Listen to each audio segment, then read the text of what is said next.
So today we hear one of the world's favorite stories, known around the world by Christians, non-Christians, people who don't have any faith at all. Everyone knows this story.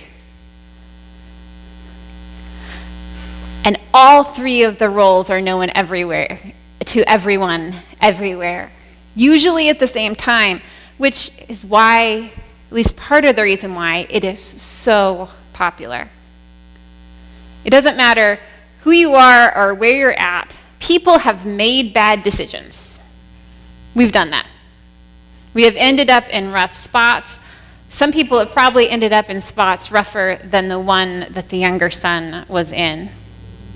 They've wasted their money on things that didn't matter, treated their family and friends poorly because they were chasing a dream that they figured out later to be fruitless. And to some extent or another, whether it's a little bit or you're like, yep, that's me. Either way, everybody gets that. That makes sense to everybody, at least in some way. And that's why pretty much everyone's heart melts when they think about how the Father acts in this story. If God treats us like that, then we truly have something good going on in our lives. We truly understand grace when we know that we've messed up like that younger son. We're right there, like we know it, not worthy of being called a son. Then we understand that grace with a capital G, and we probably understand it even more because we have known those times when the humans around us have not extended that grace to us. And so when we do know it, or when we think about it, it's even more profound to know that grace of God running to us because we aren't running away. And it also doesn't matter where you are in the world or what race or what culture or socioeconomic class you're from. You can understand what it's like to be the older brother. Everybody can understand that one too, because at some point in our lives, we have worked very hard for something. Whatever it is, we've worked very hard for it. We've been the ones who were there working so hard that it never even occurred to us to have a party. Or we were so practical and so focused on our goal that it didn't make sense to use the resources to celebrate whatever it was that might have needed celebrating at the time. And really, we probably wouldn't have thought about minding the work at all. We might have been pretty satisfied with ourselves about it. Ooh, look at me, how hard I'm working. But when we see this other person, this wayward son, this person who has made our lives more difficult in some way, this person who has not done their part, has been the person that we needed to work against to accomplish what we were trying to do. When we see that person, and especially when we see them being celebrated, well, that can bring about some of the worst anger that has ever come up. Because it feels like this direct attack against our sense of identity to have people acknowledging or even celebrating this other person. This person who is so very, very other than you. Going in a different direction, doing different things, having different priorities, maybe working against you, whatever it is. And that makes us have sympathy for the older brother in this story. We have felt that anger and that hurt from being sidelined. And sometimes it comes back all too clearly in the most inopportune moments when we think about those situations again. And the only thing in those moments that keeps us from wanting to give up on this whole unfair situation are the family ties and the fact that somehow we know that the Father is right. we know that the Father is right. It's really good to have our brother back. Even if we're mad at him, still good to have him back. Because at least that way we can be angry with him in person. And even if it's only a glimmer in the back of our head, we know that part of the reason we were hurt in the first place is because we were missing that part of our lives.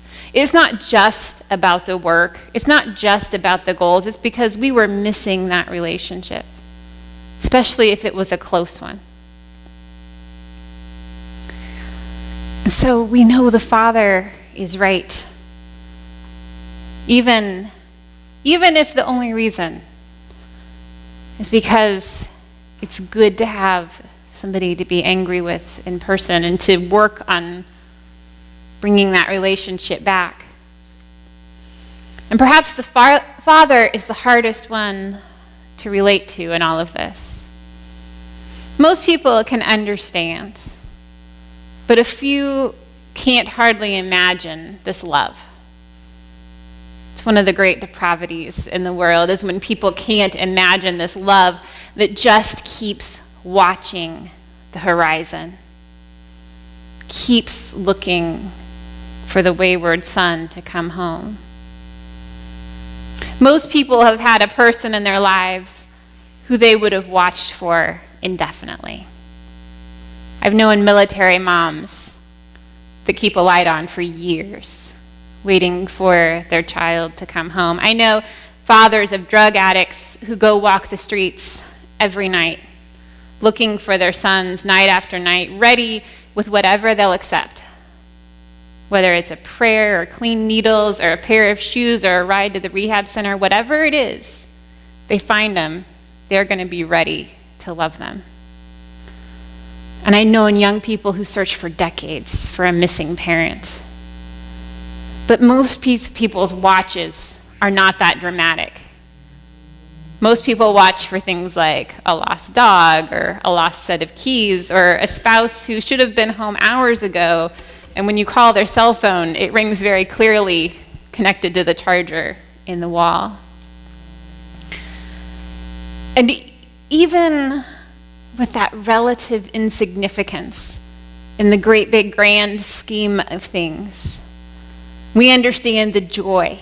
We understand that joy when we find our keys or our billfold or the puppy, and we remember the hugs when the spouse comes home.